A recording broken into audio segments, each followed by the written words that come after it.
Hello বন্ধুরা, welcome to my channel. তো তোমরা সবাই কেমন আছো? আশা করছি তোমরা অনেক অনেক ভালো আছো, আর আমিও অনেক ভালো আছি। তো অনেক দিন পর আবারও একটি ভিডিও নিয়ে চলে এসেছি। তো তোমরা তো দেখেছো এর আগের ভিডিওতে আমি বাড়িতে এসেছি।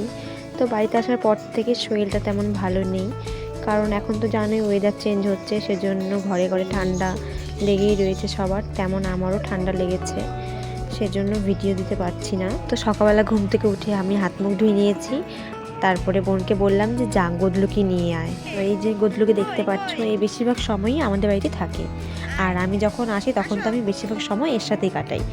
আমারও খুব ভালো লাগে একে। ছোট বাচ্চা কারই না ভালো লাগে বলো, আর এই বয়সের বাচ্চাগুলো দুষ্টুমিগুলো দেখতে খুব ভালো লাগে। আর এই কান্নাকাটিও খুব কম করে, যখন খিদে লাগে আর যখন শরীরটা ভালো থাকে না তখনই খালি কান্নাকাটি করে, আর এমনি বেশিরভাগ সময়ই খুব হাসি খুশিভাবে থাকে।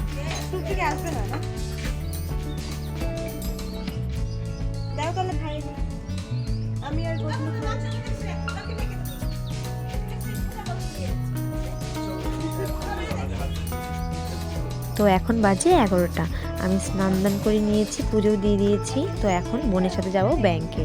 আসলে বোনের যে অ্যাকাউন্টে নাম্বারটা ছিল সেই নাম্বারটা বোন চেঞ্জ করবে, সেজন্যই যাব। আর কালকে রাত্রে প্রচুর মাথা ব্যথা করছিল, তো মাকে বলেছিলাম যে মাথায় তেল দিয়ে দিতে, আর মা মাথায় এত তেল দিয়েছে দেখতেই পাচ্ছ, চুলগুলো পুরো বসে গেছে, আর মুখটাও দেখতে যেন কেমন লাগছে, রুগী রুগী মনে হচ্ছে। আর আমি তো মাথায় তেমন তেল দেই না, ধরো 6 মাসে একবার তেল দেই, কিন্তু কালকে যেহেতু মাথা ব্যথা করছিল সেজন্যই তেল দিয়েছিলাম, শ্যাম্পু করেই মাথায় তেল দিয়ে দিয়েছিলাম। তো যেহেতু অ্যাকাউন্টে ফোন নাম্বার চেঞ্জ করতে হলে তো ফর্ম ফিল আপ করতে হবেই, তো বোন কিছুদিন আগেই ব্যাংকে গিয়েছিল, ব্যাংকে থেকে ফর্ম নিয়ে এসেছিলো। তো আমি বললাম যে ফর্মটা আমাকে দে, আমি ফর্মটা ফিল আপ করে দিচ্ছি, আর তুই এদিকে রেডি হ। আমি তো এমনি রেডি আছি, আমি এখানে ড্রেসটা চেঞ্জ করবো আর চুলটা বেঁধে নেবো, তাহলে আমার হয়ে যাবে। তো বোন ওদিকে রেডি হচ্ছে আর আমি এদিকে ওর ফর্মটা ফিল আপ করে দিচ্ছি। তো আর ব্যাংকে তো আবার 2টোর দিকে টিফিন টাইম হয়ে যায় ওদের, তো তার আগে যেতে হয়। আমাদের ব্যাংকটা আমাদের বাড়ির থেকে প্রায় আধা ঘন্টা লাগে যেতে, তো তার আগে যদি না বার হই বাড়ির থেকে তাহলে তো পৌঁছতে পারবো না, আর টিফিন টাইমের মধ্যে পৌঁছালে আরও 1 ঘন্টা দাঁড়াতে হবে, কারণ 2টা থেকে 3টা পর্যন্ত ওরা টিফিন করে, সেজন্য একটু তাড়াতাড়ি যেতে হবে। তো এদিকে আমার ফর্ম ফিল আপ করা হয়ে গেছে, আর এদিকে আমি আর বোনও বেরিয়ে পড়েছি যাওয়ার জন্য। তো এই যে একটু সাজুগুজু করে নিয়েছি আমি বোন দুজনেই। তো মেন রোডে যেতেই গাড়ি পেয়ে গিয়েছি, আর এদিকে দেখতেই পাচ্ছ রাস্তার পাশে কত সুন্দর টেডি বিক্রি করছে, মনে হচ্ছে সবগুলোই নিয়ে নিই। তো এইদিকে আমরা ব্যাংকে পৌঁছে গিয়েছি, আমি এদিকে বসেছিলাম আর বোন ওইদিকে কাগজপত্র গোছাচ্ছিল।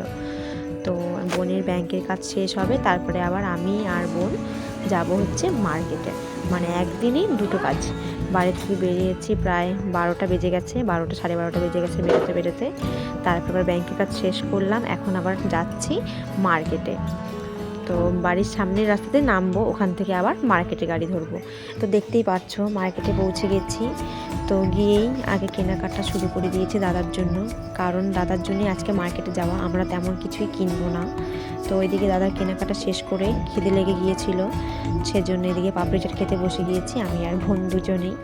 তো মার্কেটে এই পাপড়ি চাটটা সত্যি খুব ভালো লাগে, খুব টেস্টি খেতে। তো বোনকে বলছিলাম যে নে নে তুইও খা, তোকে তো এখনও দেয়নি। তো বোন বলছে যে না আমাকে দিচ্ছে, তুই তোরটা খা, আমি আমার থেকেই খাবো, তোর থেকে খাবো না। তো এই যে আমাদের শপিং কমপ্লিট হয়েছে, তো দাদার জন্য কেনাকাটা করেছি, সঙ্গে বোন আমাকে একটা কুর্তি আর একটা প্লাজো গিফট করলো, আর একটা ক্লিপ, আর ওর জন্য কিছু কিনলো, বাবার জন্য কিনলো, দাদার জন্য কিনলো, আর গদলুর জন্য একটা খেলনার মোবাইল কিনেছে।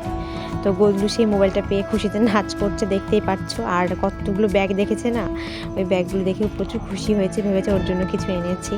তো ওর জন্য শুধু খেলনাটাই এনেছি। তো খেলনায় গান শুনছিল আর নাচ করছিল। তো তো চলো আজকের ভিডিওটা এই পর্যন্তই। যদি ভিডিওটা তোমাদের ভালো লেগে থাকে তাহলে অবশ্যই ভিডিওতে একটা লাইক, কমেন্ট আর চ্যানেলটিকে সাবস্ক্রাইব করে আমার পাশে থেকো। তো চলো টাটা, বাই বাই, আবারও দেখা হবে পরের ভিডিওতে।